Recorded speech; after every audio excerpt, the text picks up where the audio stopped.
Hello friends, welcome to maths mania. पिछले class में हमने टाइम एंड वर्क के पार्ट 3 तक देख लिया था। अब नेक्स्ट पार्ट 4 है जिसमें बारी बारी से काम करेंगे, यानी कि अल्टरनेट डेज पे काम करते हैं। जैसे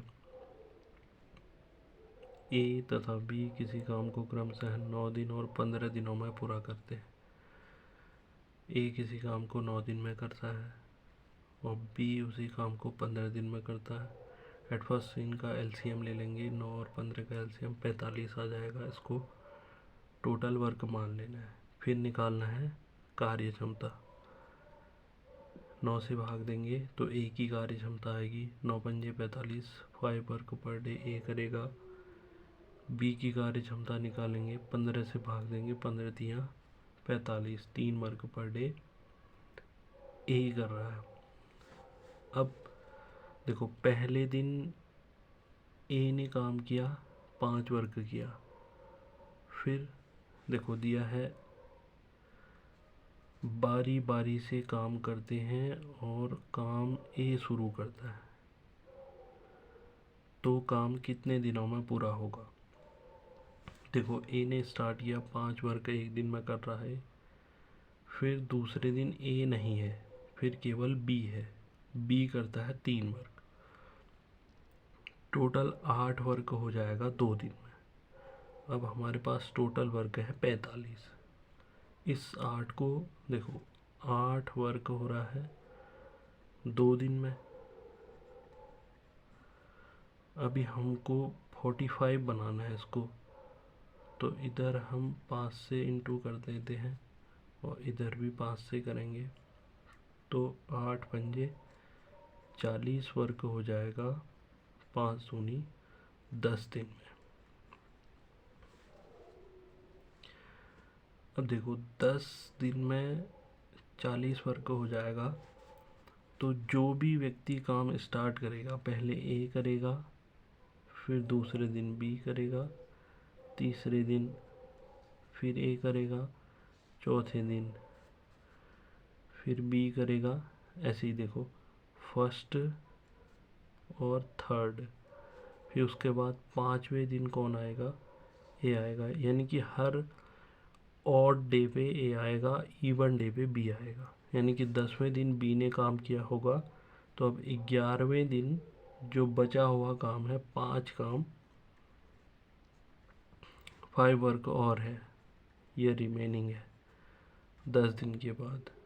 अब इसको कौन करेगा 11वें दिन में। 11वें दिन में किसकी बारी आएगी, ए की। जिसने स्टार्ट किया होगा उसकी ऑड डे पे बारी आएगी हमेशा। तो 11वें दिन में, फिर 11वें दिन में ए करेगा, तो ए की कैपेसिटी है 5 वर्क। तो फिर से क्या करेगा, एक दिन ए करेगा। एक दिन में ए कितना कर ले रहा है, 5 वर्क।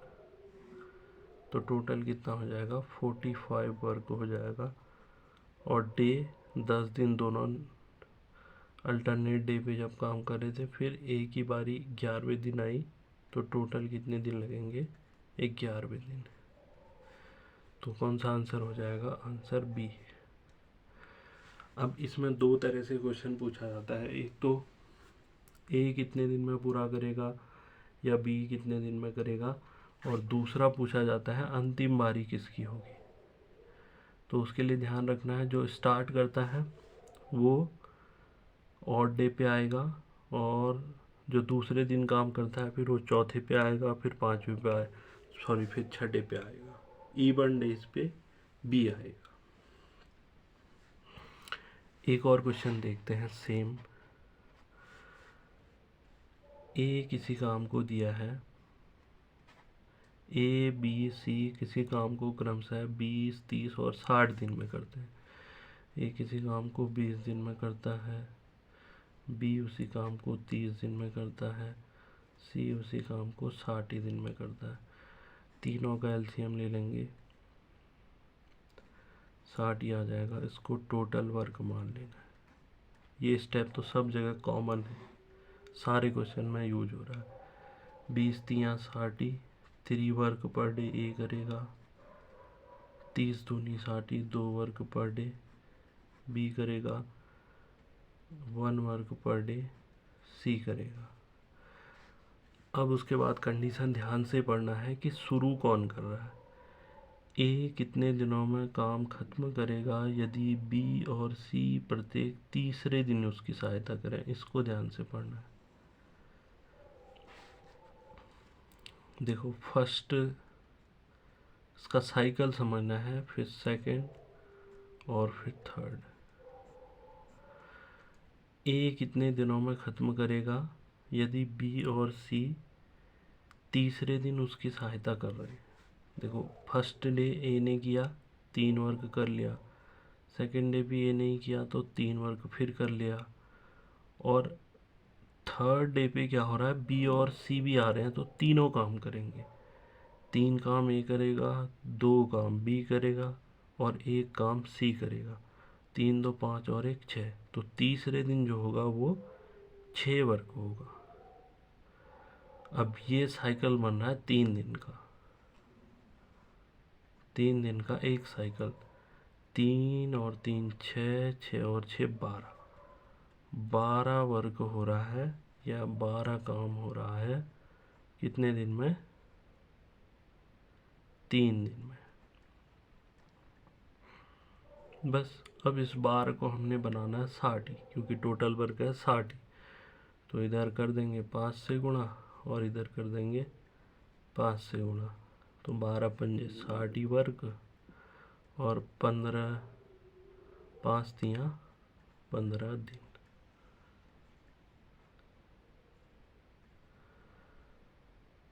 ए कितने दिन में समाप्त करेगा, तो ए का पूछा है तो ए ने तो सभी दिनों में काम किया है, तो ए कितने दिन में करेगा, 15 दिन में। अब अगर ये पूछता कि बी ने कितने दिन काम किया, तो टोटल 15 दिन में है और हर तीसरे दिन में बी काम कर रहा है, तो इसको 3 से डिवाइड कर देते। ऐसे सी का निकालना होता तब भी 3 से ही डिवाइड करते। फिर ठीक है, नेक्स्ट क्वेश्चन देखते हैं। ये सारे क्वेश्चन कभी न कभी एग्ज़ाम में पूछे गए हैं। मैं आपको सोर्स भी दिखा दूंगा कि लास्ट में मैं कहाँ से ये क्वेश्चन पुट अप कर रहा हूँ। देखो ए और बी अलग अलग काम करते हुए किसी काम को क्रमशः 9 दिन और 12 दिन में समाप्त करते हैं। ए किसी काम को 9 दिन में समाप्त करता है, बी उसी काम को 12 दिन में समाप्त करते हैं यदि वे बारी बारी से एक दिन काम करते हैं और काम ए शुरू करता है। ये बहुत इम्पोर्टेंट है कि शुरू कौन कर रहा है। देखो फर्स्ट स्टेप तो कॉमन है, दोनों का एलसीएम 9 चक्को 36, 12 तियाँ 36, 36 हो जाएगा। इसको टोटल वर्क मान लेंगे, तो 9 चक्को 36, 4 वर्क पर डे ए करेगा, 12 तियाँ 36, 3 वर्क पर डे करेगा बी। अब बारी बारी से काम करते हैं, पहले दिन काम कर रहा है ए और दूसरे दिन कर रहा है बी। ए ने करा होगा 4 वर्क और बी ने करा होगा 3 वर्क, और 2 दिन में अब ये साइकिल बन रहा है 2 दिन का। 4 और 3 7 वर्क हो रहा है कितने दिन में, 2 दिन में। अब फिर से अब देखो, अब इसको हमको 36 बनाना है, तो 7 पंजे 35, इधर भी 5 से गुणा कर देंगे तो 35 वर्क हो जाएगा 10 दिन में। अब 11वें दिन किसकी बारी होगी, देखो फर्स्ट जो स्टार्ट कर रहा है उसकी और डे पे ही आएगी। एक दिन फर्स्ट दिन पे आएगी, फिर तीसरे पे आएगी, फिर 5वें पे, 7वें पे, 9वें पे और 11वें पे। 11वें पे आएगी किसकी बारी, ए की बारी, क्योंकि ए ने स्टार्ट किया था। और अब बचा हुआ काम हमारे पास एक काम है। देखो आंसर कैसे लिखना है, 10 दिन पूरे हो गए, अब बचा हुआ काम एक है और इसकी कार्य क्षमता एक की कितनी है, इस काम को कितने दिन में करेगा, तो 10 से 1/4 दिन। ये थोड़ा सा अलग है, बाकी स्टेप सेम है। एक स्टेप ये थोड़ा साइकिल कौन सा बन रहा है ये समझ में आ जाएगा तो फिर आसानी से हो जाएगा। अब ये भी 11वां दिन का काम है, पूरा दिन तो नहीं चलेगा, दिन का चौथाई हिस्सा है उसी में ख़त्म हो जाएगा, लेकिन 11वें दिन का ही काम माना जाएगा। तो अंतिम बारी इसमें किसकी होगी? अंतिम बारी होगी ए की।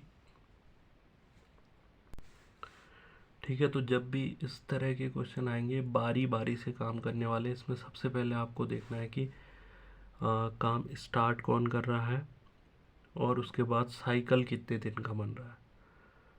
तो इस तरह के और भी एग्जाम्पल करेंगे बाद में। अभी आप समझने के लिए ये 3 एग्जाम्पल करें हैं अभी, और इसमें 2 चीज़ें पूछी जाती हैं, एक अंतिम बारी किसकी होगी और काम कितने दिन में पूरा होगा। अंतिम बारी जो स्टार्ट करेगा वो ऑड डे पे आएगा, और जो सेकंड डे पे काम करेगा वो हमेशा फिर इवन डे पे ही काम करेगा। ठीक है, थैंक यू।